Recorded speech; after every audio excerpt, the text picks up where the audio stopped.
Welcome to the Your City Podcast, where we get to know our neighbors so that we can be good neighbors. I'm your host, Aaron Williams, and today I'm joined by Chris Parker, who is the Deputy City Manager here in Dover, New Hampshire. We're going to talk to him about what a city manager is and his Dover-focused podcast called the Dover Download. Chris, thank you for coming onto the show. Thanks for having me.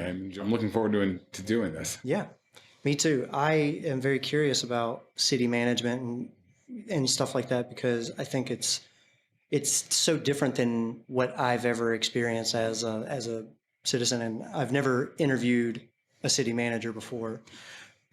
Before we get into all of that, I do want to give you an opportunity to shout out something in Dover that you would like to give attention to and highlight. So it's funny, we're going to talk a little bit later about the podcast we do here, and I always ask the guest, what are 3 things that you like about the community, people, places, ideas, events, history? We are celebrating the 400th anniversary of European settlement here in Dover. And so that history, that sort of background that I think permeates so much of what we do as a community, investing in it and supporting it, that's what I want to shout out, is the community's efforts to maintain its history, maintain its heritage, but still look forward and be a progressive community that, as it turns out, is the youngest community in the state, in the sense of the average age here is 36 versus the rest of the state. So you have the oldest community in the state with the youngest population age. So that's what I wanted to shout out. That's very interesting. It's like there's this deep connection to its historical roots, but also moving forward in a lot of ways. Exactly. Very cool. Very cool. So getting into your role here as the Deputy City Manager, let's talk a little bit about who you're deputized for. What is a city manager? So the city manager is a professional CEO. Okay. Most people think of a mayor situation, and there are what's called a strong mayor form of government, where the mayor is the chief operating officer. And then there's the council manager form of government, where the manager is a professional that's brought in, non-political, and they run the operation. And so here in Dover, since about the 50s, we've had a manager council form of government. So we have a 9-member city council. They're the legislative body. And the city manager oversees the executive body in the sense of the staffing in that regard. So of the 9 councilors, one of them is elected separately as the mayor. And it's similar to a head of state. So the mayor is the one, the president of the council, effectively. He runs the council meetings. He is the person that is the figurehead for the community. And then the city manager is the one who oversees all the other staff. The council oversees the manager, but no other staff. And the manager oversees all of the staff on the city side of the equation. And I say it that way because there is a separate school department that is part of the municipal corporation in the larger sense. And the city council oversees their budget. But the city manager does not oversee the school day-to-day operations, and the superintendent of schools, who does do that, is overseen by the school board. So you have the city council and the mayor. They get elected, and the mayor appoints. So the city council appoints the manager as a whole. Okay. So the city manager apply for a job. You know, that it's, if you think about it from a corporation standpoint, the city council is the board of directors. Okay. So the city manager is the chief executive officer. They are someone that's recruited, however it ends up being. And then the council as a whole has to select and retain that person. Gotcha. And the current city manager, what is his name? His name is Mike Joyle. And Mike has been here, I want to say since 92 in general. He was the assistant city manager when he started, which is a similar role to what I have. And then in 2005, he became the city manager when the previous city manager left to go to a different community. So he's been serving in this position for a while. I think that he's probably the second longest serving city manager in the state at this time. I think the manager in Concord might have been here slightly longer. Yeah, Mike has been here. And one of the things that I think is really positive about the manager form of government is you have scenarios like that, and you have scenarios where the institutional knowledge is there, but also consistent leadership. One of the things we've heard numerous times when we look at having our bond rating reevaluated or other things of that nature looked at is consistency of leadership, and the fact that he's been here that long. I'm in my 25th year with the city. We've got the finance director has been here 15 years. So we have this longevity, which on the one hand, you can get with an elected mayor position, but the odds are you're not going to get that because typically they have other goals, they have other aspirations, whether it's to run for higher office or whether it's to do a normal job. Because in a lot of communities, the mayor, that's not their full-time job. Here, the city manager, it's his full-time job. That is something that I noticed in my last city that I did, which was Homewood, Alabama. The mayor was saying like they were considering migrating to a city management. Yeah, I remember that was a pretty consistent theme over the season that they were debating this. Do you know where they ended up with that? I don't know exactly where they ended up with that because they were just in the preliminary steps of like gathering information and informing the public on what those decisions are, which is, I mean, I'm getting informed right now, so I'm participating in a little bit of that. So the city manager being consistent across, one of the things that just hearing about this that strikes me as possibly an area that there might be value, but also there might be some detriment to it, is that longevity. So one of the things that George Washington started was term limits, right? Does something like that apply to a city manager? So it can. It's really up to the community in that sense.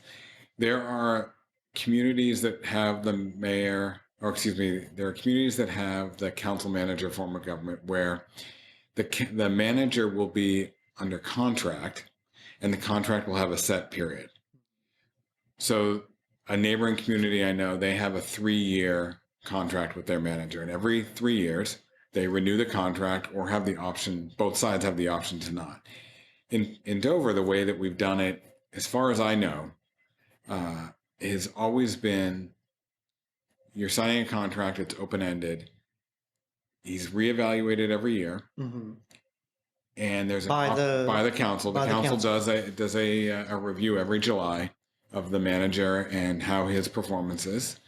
And they have critical conversation along the way.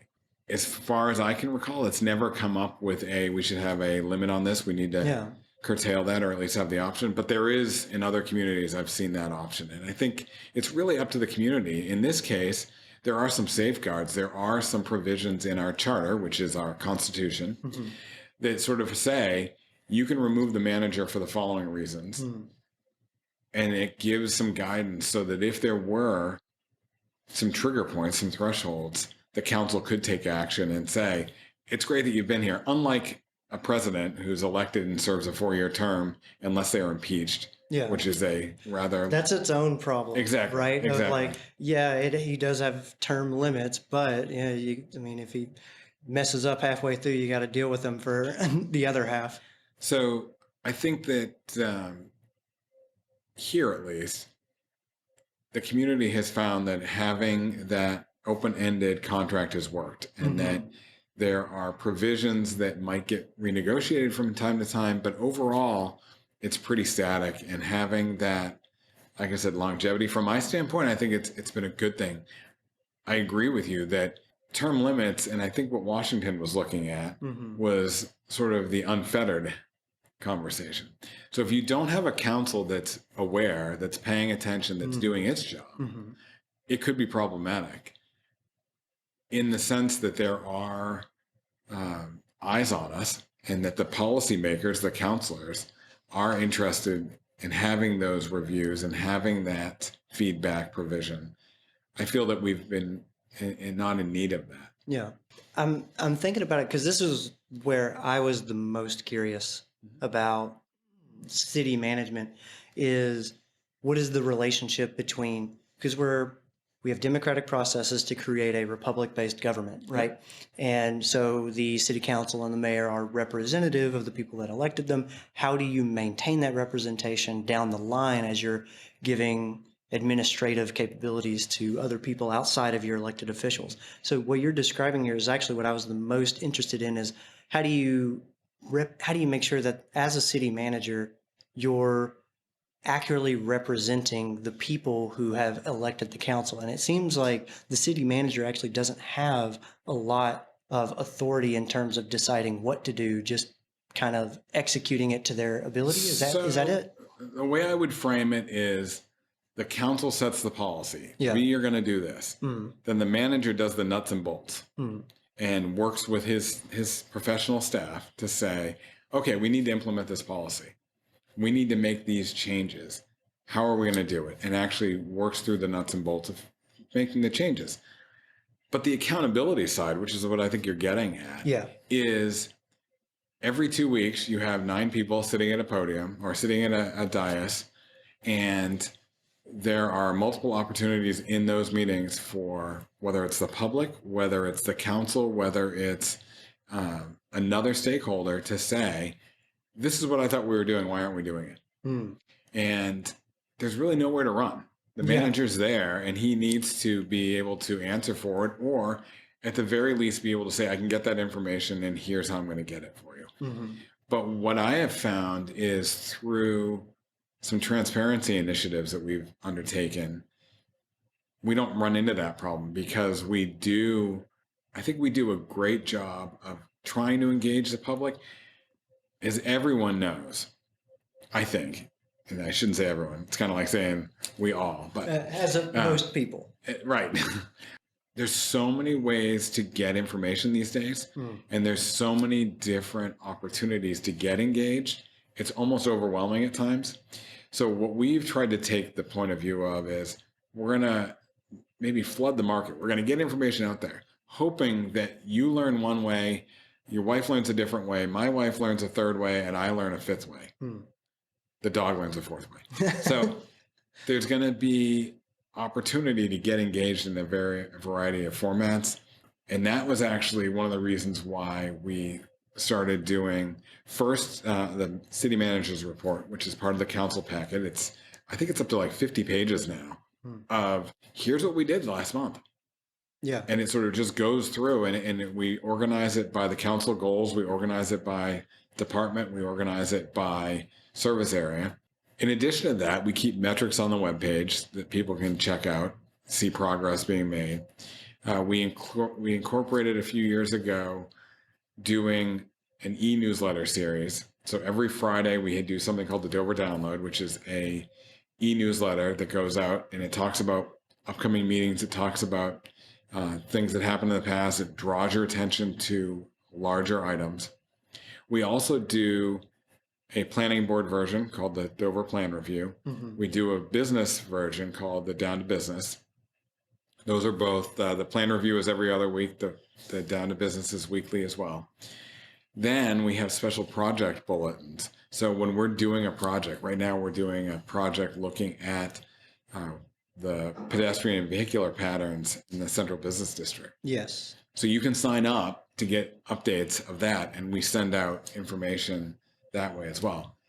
At the same time, we're putting them on the website. We're putting them in press releases to the local paper. We're hoping that the local newspaper reporters are watching meetings and recording actions there. Finding interesting things to make articles about. Correct. And then most recently, about a year ago, we started taking the Dover Download brand and moving it into the podcast arena by saying, we don't want to have something that's overwhelming audio, but we do know that there is a certain segment that prefers to hear things as opposed to just reading them. And so we started the podcast based on that theory. So you've got this transparency initiative, which you channeled into, all right, we need to target the different ways that people learn. People are visual learners, some people are audio learners, some people are kinetic learners, like that kind of stuff. And that's where your transparency initiative kind of led you to taking these the newsletter and things like that. I want to take a step back. I really want to get into the podcast, but I do want to take a step back and look at this transparency. And I want to ask you, why is transparency important? And and how can people in a community use transparency in their government for their benefit? So transparency is important because the work I'm doing, the work we're doing, is to make the community better. Hmm. And if we're not showing what we're doing, if it's all tell, then I think that you're missing an opportunity to both educate and do outreach. But also, we live in a world where proof is in the pudding. And so I think that having that transparency, being able to say, come on in and look at this, it engages people. It shows them what you're doing, but it also gives a feedback opportunity because someone can come and say, I read about this. Have you tried doing it this way? Hmm. And there's a fear, I think, on some people's parts that when people question that it's an attack. And if you're not always looking to improve things and you're not looking to be dynamic, then you're going to be static. And if you're static, you're dead. So having the transparency in my mind provides an opportunity for additional feedback and criticism, really. Constructive feedback, constructive criticism is a good thing. Yeah. Getting that allows us to continue to improve. I mentioned earlier, I've been here 25 years. One of the reasons I'm still here is because we're a learning organization. And I think that having that ability to say, great, we did that project. How could we do it better? Is important. And that feedback doesn't just come from the people in this building. It comes from the stakeholders that are enjoying what we've improved or what we've done. Yeah. And getting the feedback and doing better next time only makes things better. So this feedback loop that you're talking about, it reminds me a little bit about in my field, I do web development, and we do what are referred to as like sprints or Scrum. I don't know if you're familiar with that. No. So in Scrum, you do a commitment period. Normally it's like 1 to 3 weeks. Most common is 2 weeks. And you commit to an amount of work. Once you finish that commitment of work, it doesn't matter if you finished it, if you didn't finish it. Once the commitment period is over, there's a ceremony at the end of it where you review the process and you review the commitment. Did we overcommit? Yep. Did we undercommit? Did we lose any efficiency along the way? Does this affect what we're going to commit to next? So does it give you the opportunity to then say, okay, we need to pivot? Yes. Yeah, because that's pretty neat. That pivot part is the most valuable part, because if you commit to 6 months, there is no pivot. And if you make a mistake in month 1, you're 5 months down the line before you can change anything. So and the aircraft carrier takes too long to turn. Yeah. And so that every 2 weeks, it's supposed to be you basically reevaluate your position and what your next commitment should be. And it sounds like that's one of the things that you guys are trying to accomplish with your transparency thing. Absolutely. And to that point, one of the things that we've done, which I don't know any other communities in the state that have gone this far. On the website, we have something called Transparent Dover, and the real focus of it is our budget. You can go in and you can put in your address and find out how much you paid in property taxes, which is the main income source here in New Hampshire for a community. So you can go in, you can type in your address, you can find how much you paid in property taxes, and then you can drill down and see where every dollar goes. Wow. It doesn't give you the opportunity to say, I don't want to pay for that, I want to pay for that instead. But it gives you the opportunity to say, wow, when my bill went in, this is everything that funded. And then it gives you a better understanding of how we are using your money. I like to say, in municipal budgeting, every dollar has a job. We make sure to utilize those funds, because if we don't, we shouldn't collect it.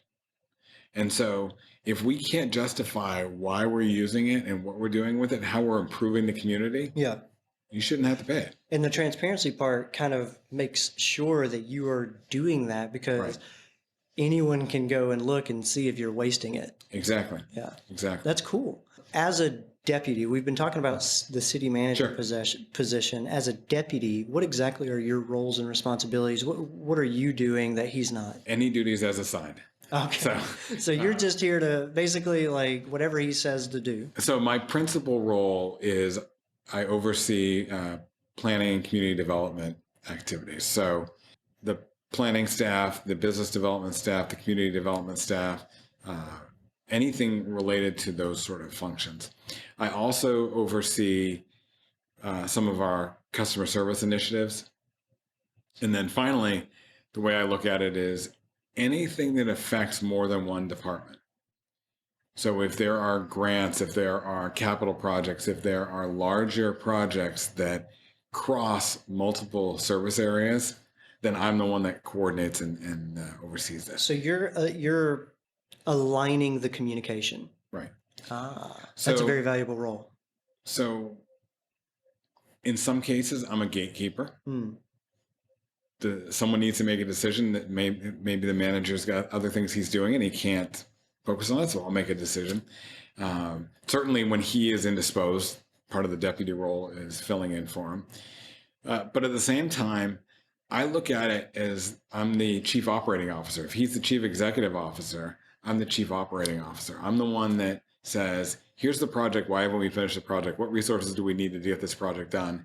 And by the way, you can't have them, but you needed to get them done yesterday. So that's kind of what I look at as my role is how can we streamline things? How can we improve customer efficiency? And how can we look to reduce barriers across the municipal corporation? Gotcha. Okay. I now want to step into the Dover Download. Sure. You talked a little bit about why you guys started it. It was to engage people who are audio learners, and some people prefer that type of method of hearing things. Is that the only reason that's the only thing that inspired you to do it? A couple different things. One was certainly that it's a different way to engage, and it's a way that we know demographically people that we're trying to reach aren't reading the newspapers. So we know that the 24 to 36 age group, they are looking for a specific engagement style. And that's the majority of your and that's what we're seeing move here, right? population, right. yeah. And it's funny, some of it's self-serving in the sense that I have a 25-year-old. And so I said to him, like, how would you learn? How would you want to hear this stuff? He doesn't want to hear his dad speak. I know that. But what he does want to know is he wants snippets. He wants the Twitterverse, basically, but in a podcast. The second thing is I personally like podcasts. I find them interesting. I find them engaging. And so I thought, this can't be that hard. It is. I'm not trying to say it's not, but it's much more, it is not buy a mic and record on your phone and go. I'm sure people do that, but it is... That's what I'm doing. No, I actually have a little bit more equipment than that. It is a little bit more work than that. So the idea was there are stories out there. Yeah. And there are things that maybe take a little bit more of a deeper dive. I think that people want to know why things occur or how things occur. And sometimes they didn't know they could ask, but we can tell them. So for instance, what's it like to be a police officer? What's it like to plow roads? Yeah. Not many people are going to plow a road. What's it like to, or how do I do? Mm-hmm. You know, I need to register my car. What do I need to do? I want to vote. I need to register to vote this past November. Those sorts of topics we came up with, and we said, okay, these are topics we can record one-on-one or one-on 2 or 3 conversations and help educate people, again, that transparency and that outreach on the goings-on, the workings of the government. We made a very conscious decision not to make it political. We're not interviewing city councilors. We're not interviewing the mayor. It is staff. It is volunteers. It is, we're doing a series coming up on boards and commissions. So we'll have the chair of a board and the staff liaison, and they'll talk about what the board reviews, what the board does, because we have 30 some odd boards and commissions here in the city, and I'm sure most people don't know they exist, or if they do, they don't know what they're doing. So we thought that's another way to reach out to people and maybe get some volunteers where we need volunteers, because someone's going to hear a thing about the Arts Commission and say, I didn't know we had an Arts Commission. How do I get involved with that? We've had that on the Planning and Zoning Board where people said, I learned about this because I listened to the podcast and I'm interested in joining the zoning board. Great. Yeah. That's a great way to engage people and get them interested. Where else have you seen the impact of your podcast on the community? So I've seen it in the stance of the number of people that have come up to me and said, I didn't know about X, or hey, can you tell me about Y? So I'll take out my pad of paper and I'll write down to do that topic. What I've enjoyed is we thought, and when I say we, it was myself and our media services director, we thought that 24 to 36-year-old was who we were going to get. Turns out, people my age, almost 50, they also listen to a lot of podcasts. Oh. So it's been pretty diverse, the amount of people from an age standpoint that we've heard from, people that say they enjoy it. My plumber randomly sent me a text and he said, hey, great topic today. Have you thought about doing X, Y, and Z? I was like, that's weird feedback. That's not where I expected the feedback to come from, but it was great. Yeah. And I like hearing from people that they're learning something and getting something out of it. Mm-hmm. It's an interesting concept too. My wife works for a different community and she does a podcast for the community she works for. Mm-hmm. And I listen to hers. I don't think she listens to mine. I listen to hers. And we had a conversation about doing a cross promotion. Okay. Where I'll go on, maybe not her podcast, but another podcast that community puts together. And then we'll have someone from there on ours, little cross promotional, similar to what you and I should do. Yeah. Yeah. It's sweeps weeks and we want to bump up the ratings by having a guest star. Yeah. Yeah. So. Well, that's cool. When you're doing the show, what are some of the things that you thought you knew, but as you're doing the show, you learn and you're like, oh, I actually didn't even know that? Or did you just kind of already know all the different pieces of the city? So we did an episode about stormwater management, and there's a concept called a stormwater utility. Mm-hmm. If you live in a community such as Dover where you have the opportunity for public water and public sewer, you're used to getting a water bill, Mm-hmm. and you pay the water bill. Stormwater has never been treated that way. So it was interesting to me. But it requires the same level of infrastructure. It does, but it's always been like the black sheep utility. Yeah. It's been like the utility people don't think about. And in most communities, it has historically been treated as part of road construction and road networking. So we're moving towards the stormwater utility idea. Okay. So we interviewed the staff moving that forward, the consultant moving that forward. And there was a lot of interesting aspects to that. You think you know something, Mm-hmm. and you really don't. And so that was a good one. The fire department, when I did the what's it like to be a fire department firefighter, that was interesting. And as I said to the chief at the time, I was a big fan of the show Rescue Me, which is on maybe 10 years ago. And you get this in your mind, and I'm sure the police have the same thing, where you see a TV show or you see a movie and you're like, that's what it's going to be like. And it's so fictionalized, it's not funny. Yeah. And so having some of those conversations, I'm sure Parks and Rec has been both good and bad for recreation staff. Yeah. And so that's the sort of thing that's been fun to sort of explore, is as you say, you think you know this. Mm-hmm. We did one episode, as I said earlier, we're celebrating 400 years of European settlement. And so we've done some looking back, and we had a couple historians come in, and one person that we interviewed, the tangent just went way over here. Mm-hmm. And at the end of the day, I'm like, I don't know that we recorded anything of value, but it was so interesting to just talk and to get sort of like that man on the street sort of conversation that you're overhearing. So it was fun. And thinking ahead to a question you might ask, there's been one that like I don't regret, because regrets aren't worth having, but it's one I'm like, yeah, we probably should have cleaned that one up a little bit more. We did like what we called a grab bag one, Mm-hmm. which was people email me or they email the media services director and they ask questions, but they're not enough to create their own podcast. So we did a grab bag. Yeah. And it became like Tangentville. And in that one, the media services, it wasn't just me spiking, he was interviewing me. And he and I get along well enough and we're friends well enough that it was just like two guys shooting the breeze. Yeah. And listening to that one later, I was like, whew, don't let us in a room with a mic again. You'll just fill it up with, exactly. With whatever. Exactly. Gotcha. There's a void. I got to fill it. I know what you mean about that. Whenever there's silence, it's like, I got to say something. So one of the things I wanted to highlight here is very similar, I think, in the inspiration of why I started mine, is you mentioned about telling stories and getting to know people. Mm-hmm.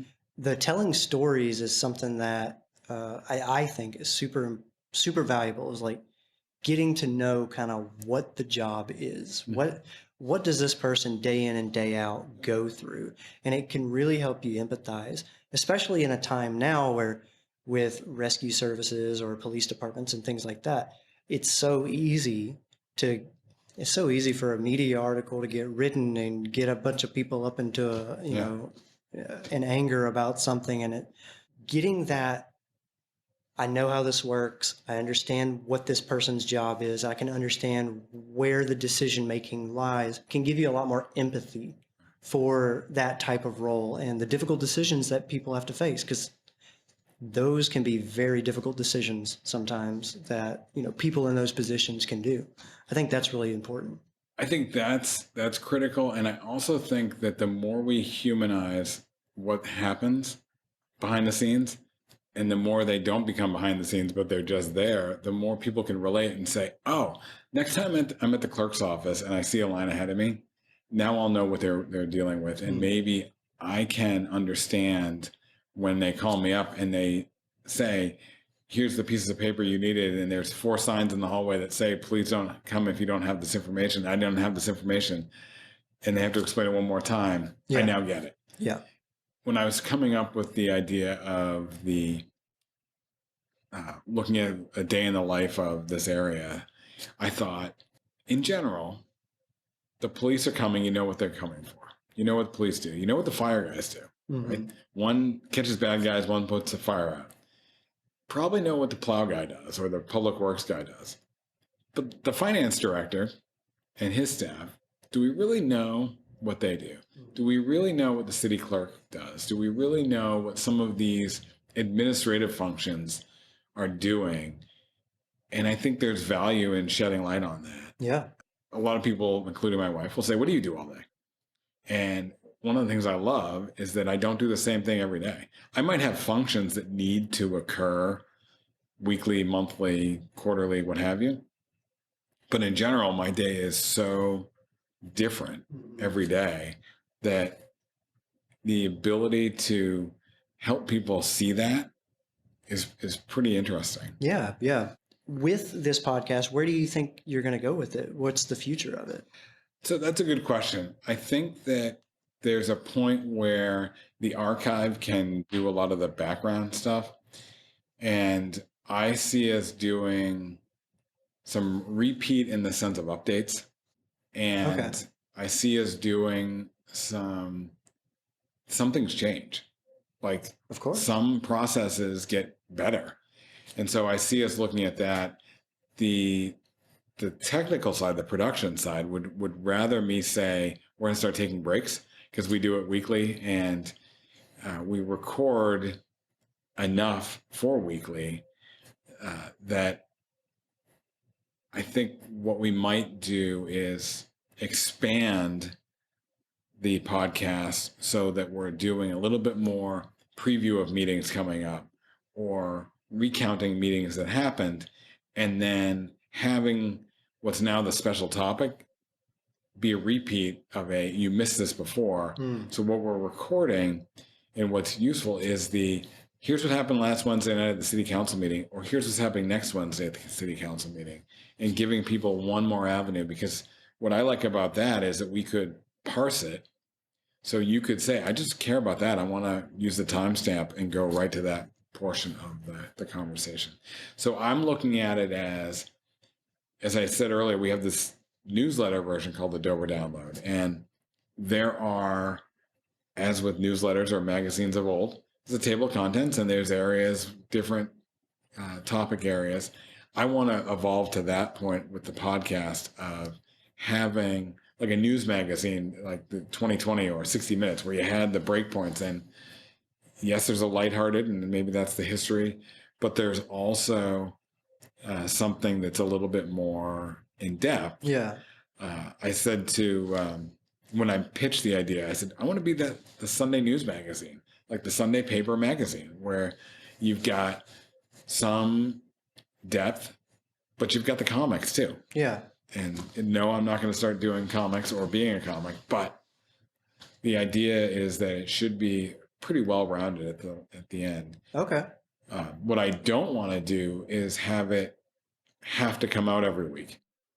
Okay. And be an obligation or something that people are like, why am I listening to this podcast? Because we've all been there, right? Anyone that listens to podcasts knows that there's that jump the shark point where you're like, yeah, I got what I needed to get out of this podcast and I'm good. Yeah. At some point, it's just like they're just doing it, like you said, out of obligation. Yeah. With Dover, you mentioned that things change. Sometimes things get better. I imagine also sometimes things get worse. What have you seen? You've been serving for 25 years, you said. What have you seen change over the time that you've been here? So that's an interesting conversation because I grew up here too. Yes. Yes. So I tend to think of things in both contexts. When I was a kid, what did we experience? What did my son experience when I raised him, and what do I experience now?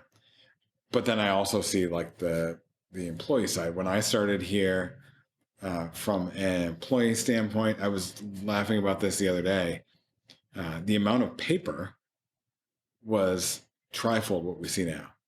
You wanted to spend money, you filled out requisitions and you filled out, and that's all been automated. That's all digital now, which from an accounting and a transparency standpoint is much better. Email was in its infancy when I started. It existed and things of that nature, but the website I created, not the initial version of our website, but that was one of the reasons that I got involved here, is because I was a college student out of town and I was looking for something, and I thought, I'm going to see if the city has a website. The city had a website, and I wrote now the city manager. He was the assistant city manager at the time. And I said, hey, it's great that you have a website, but it sucks. And he said, can you do better? And I said, I think I can. And that was one of the ways that I got involved. So web development too.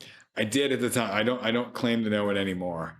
I also did GIS work at a time, and I don't claim to know that anymore either. I know the fundamentals. Yeah. But I've evolved away from that, which is both good and bad. One of the things that most strikes me from the what's different standpoint, I think people's confidence level and people's pride in being in the community has improved greatly. Oh, okay. I think we have seen some really positive evolution downtown. We've seen some really good adaptive reuse and some new build construction that people have looked at it and said, that's Dover. And that's a really good thing. I don't hear so much, and I used to growing up, and I used to when I started working here. I came up through the planning department. That's where I spent about 20 years with the city, and to the south of us is the city of Portsmouth, and we would hear, you just want to be like Portsmouth, or don't be like Portsmouth.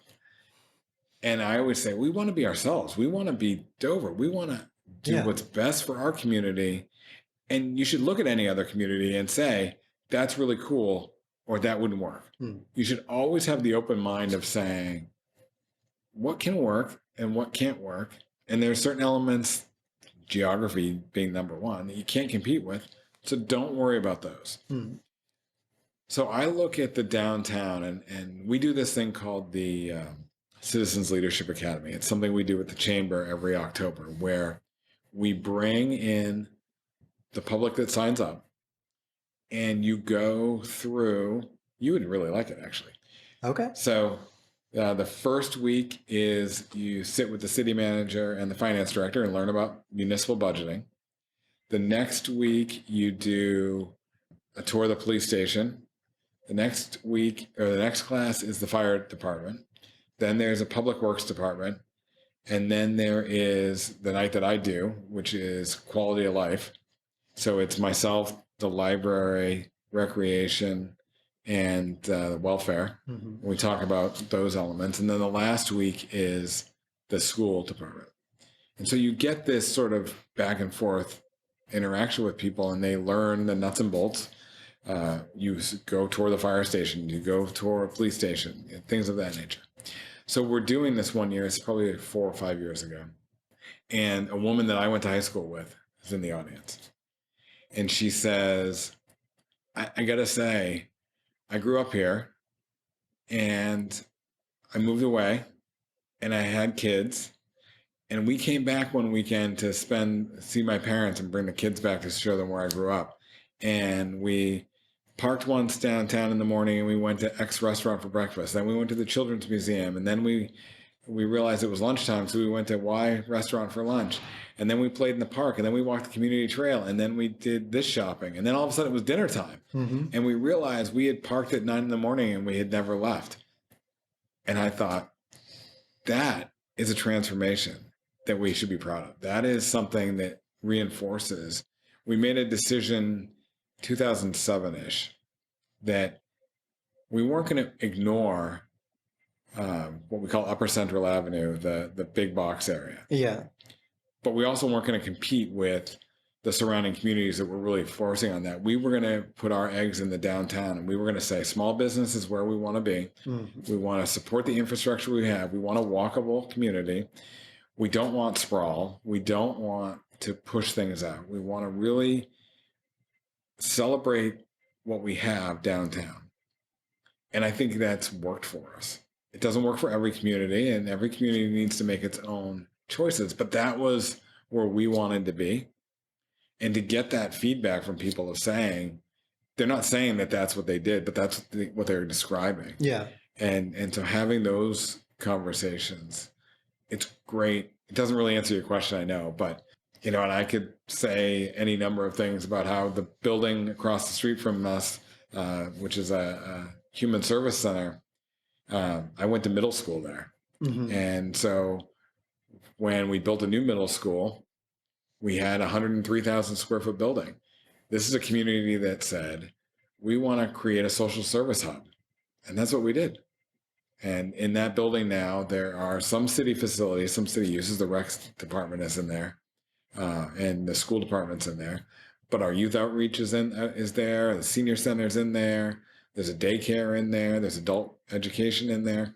It's a great asset for the community. Yeah. And that's the sort of change that I think has been positive too. That's awesome that you were able to make a change and somebody come back and they were like, I didn't even realize how much of the day had been spent here. And, just the attraction of the city kept them there. There are 3 different types of people that live here. The people that say, I grew up in the 50s and the 50s were just fine. The people that say, I grew up in the 50s and we can do better. Mm-hmm. And the people that say the 50s, I moved here in 2000. It's been great ever since. What are you talking about? The 50s. Yeah. And that third group, now I think with the population changes we've seen, that third group really, I think, is driving things. But it's great to interact with all 3 because all 3 make you think differently. Mm. All 3 give you feedback and perspective that is important as we want to move forward.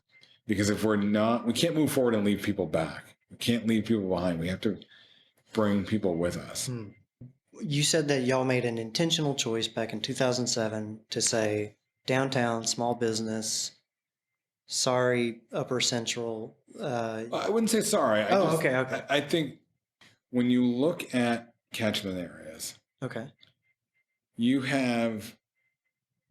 need population base to support businesses. Okay.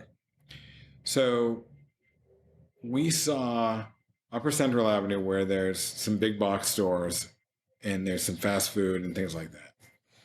And we said, okay, you're there. We're not going to say no. We're not going to say yes. You're there. We don't want drive-throughs downtown. We Mm. don't want single-story buildings downtown.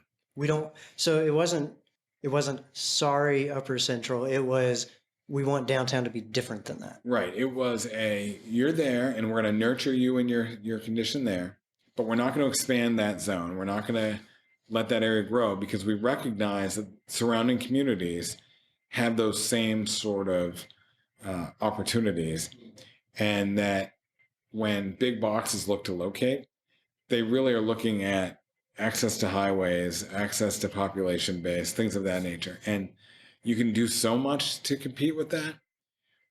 But we wanted to say there's a lot of existing small businesses that return much more of an investment to the community, that make much more of a cultural and societal impact to the community. Those are the ones that we want to figure out a way to grow. Yeah. We want more commercial space downtown. We want more opportunity to live downtown. We want more vibrancy in those areas. Someone is not going to live above a big box store. I I mean, they can. if it's engineered properly, they could. But the reality is, you say to someone, would you rather live on the second floor or above of a commercial building downtown or in the big Boxville? It's an easy answer. Sure. I 100% agree with that. When you come to these decisions and you say, we want to grow in this direction, we want to make sure that we're putting our eggs in this basket, how does that get executed from a policy or from an administrative perspective? How do you guys go about taking action on these community needs? So, first thing I'll say is I don't take any action. Okay. I don't make any decisions. I'm not a policymaker. So those come from the board. So it's got to come from the board. So to go the route you were just describing, we are a very strategic community. Mm-hmm. We rely on our strategic plan, which is our master plan. Some places call it a comprehensive plan. We call it a master plan in New Hampshire. And that master plan lays out a vision for what you want to evolve towards or how you want to grow. Mm-hmm. So the master plan is overseen by the planning board. The planning board creates this, and we're doing it right now, looking towards the next 10 to 15 years. And the idea is through public survey, public engagement, public stakeholder awareness, we get that sort of visioning. What does the community want to be? It doesn't matter what the municipal corporation wants. It's what the community wants. So the community comes up with a vision. Then the planning board will essentially validate that. Mm-hmm. And then through the master plan, you develop policies, regulations, ordinances, etc. Those will need planning board and or city council review and confirmation as well. Yeah. Once those are in place, the staff can say, okay, this is the policy direction that's been decided. How do we make it happen? The reality is we're there every step of the way. So we're already thinking, okay, if they go along with this idea or if they go along with this policy need, how are we going to be looking at that? And is it realistic? Does state law allow it? Does it make sense from a practical standpoint? Meaning, can you actually do it? Mm-hmm. We all know there are certain things that sound great on paper, but you just can't do it. Mm.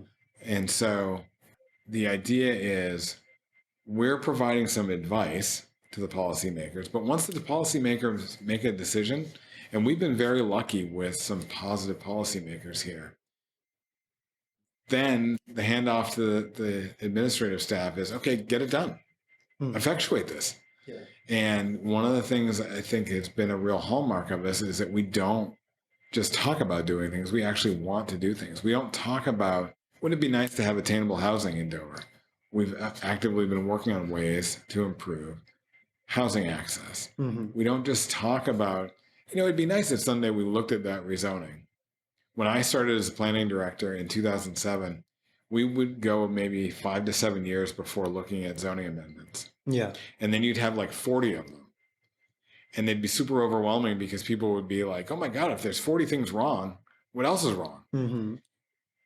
We moved into a iterative process where every year, in the beginning of the year, staff and the planning board say, Are there any regs we want to look at this year? And so they might do like 4 or 5, Mm-hmm.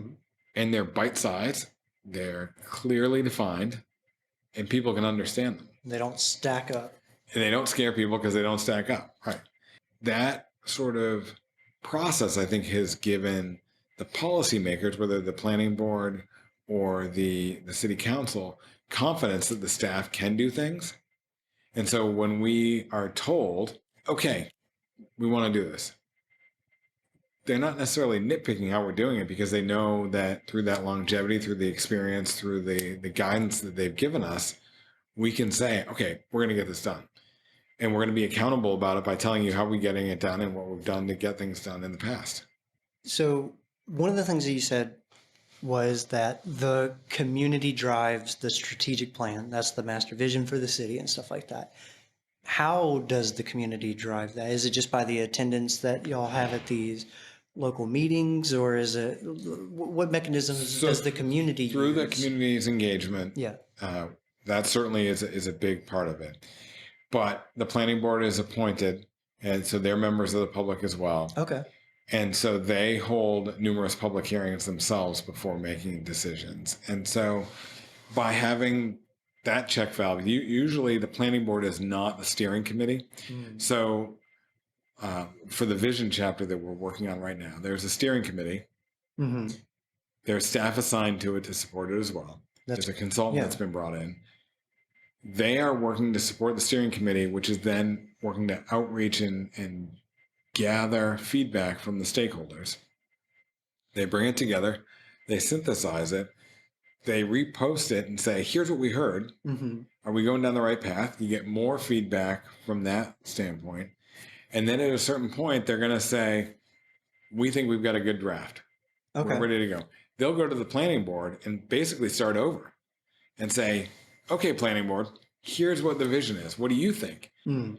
And hopefully there's been some involvement by planning board members here and there. But in general, we don't want them to prejudice the process.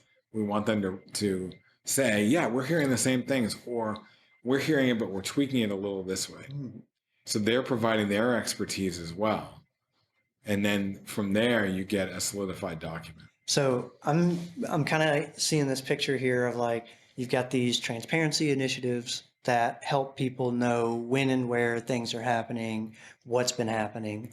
You have all of these mechanisms to collect feedback from the community, and anyone can get involved. And then once that is collected, it goes to the boards that deal with that information. They come up with some kind of action plan from this feedback. And then it goes to the city council kind of to be evaluated. And then basically that loop kind of starts over again. Right. Very cool. Okay. Glad that I understood it. I got it right on the first time. Cool, cool. So I kind of want to turn the conversation on you a little bit and get to know Chris. Okay.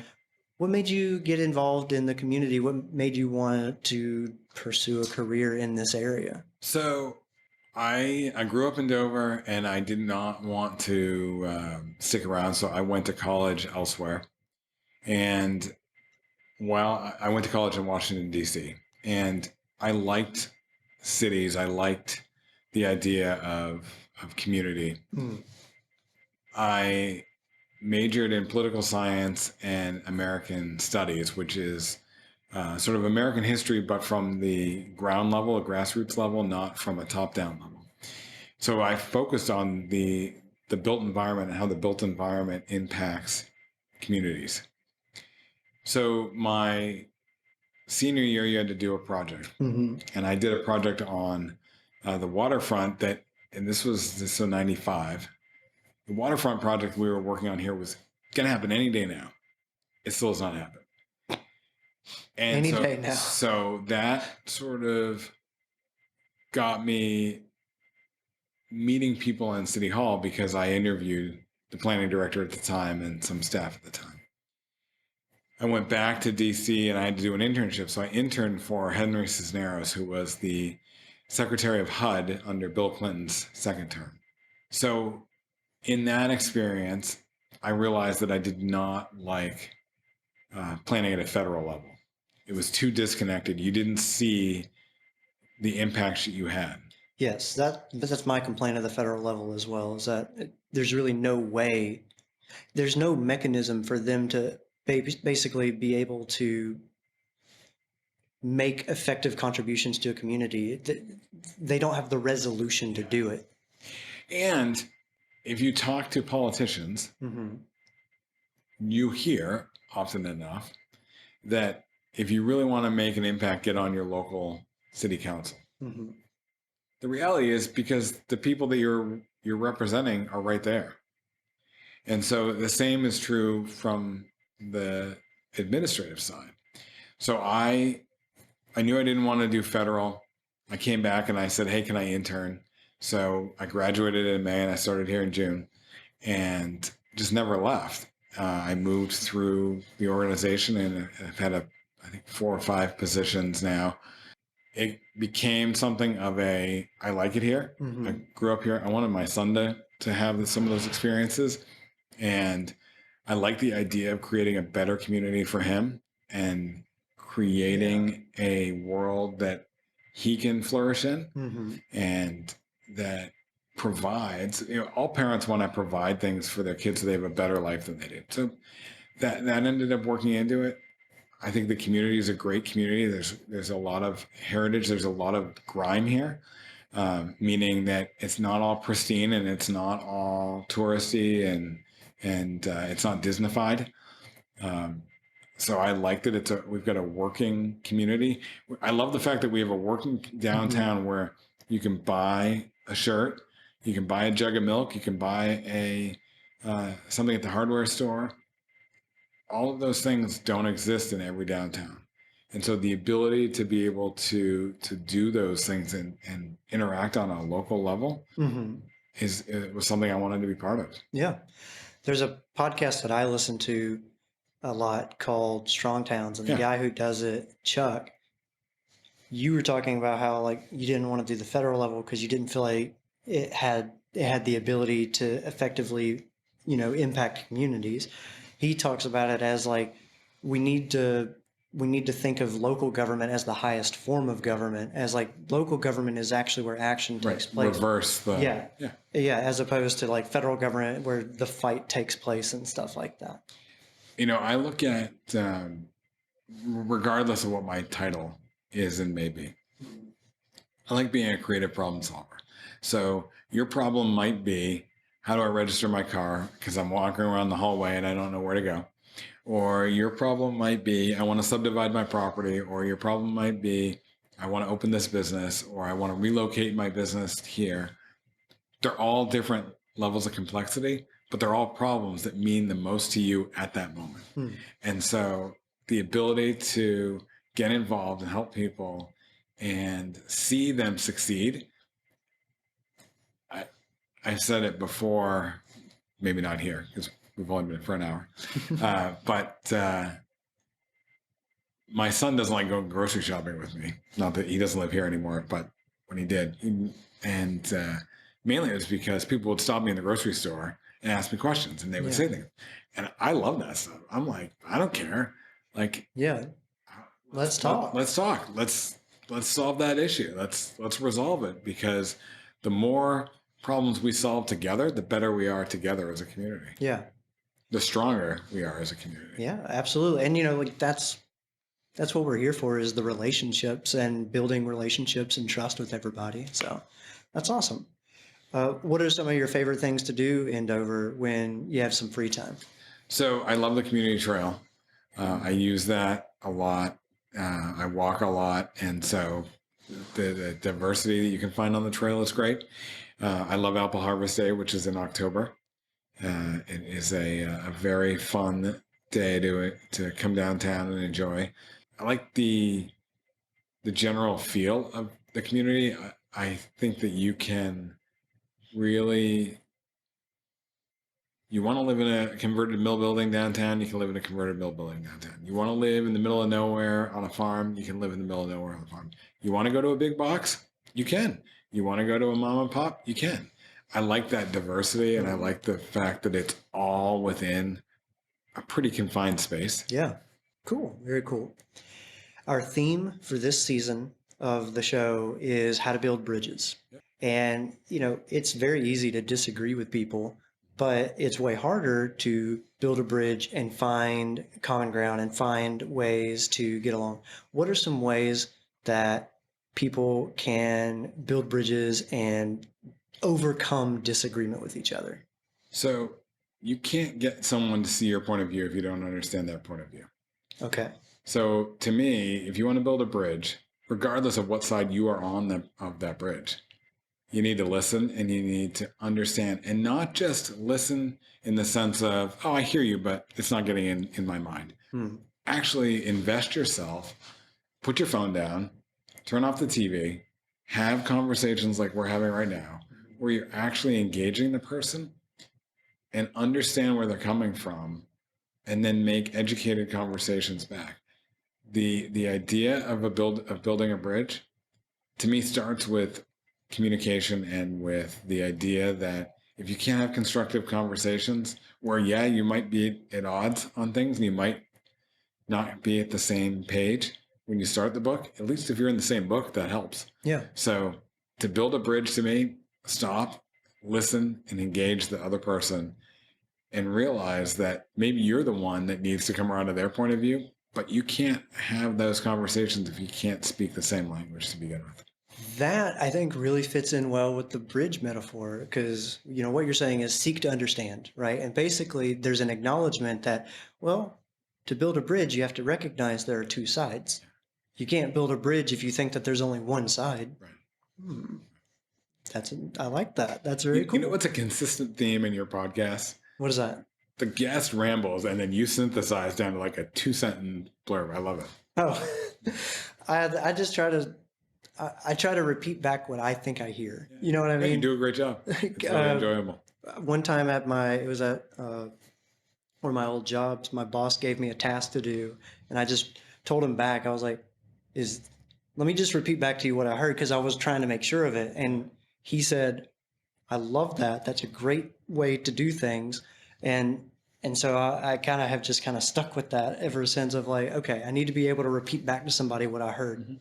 So you're the city manager, your word here might have a lot more weight, I think, than some of the businesses and other people that I'm going to be interviewing for the show because you're directly in the administration.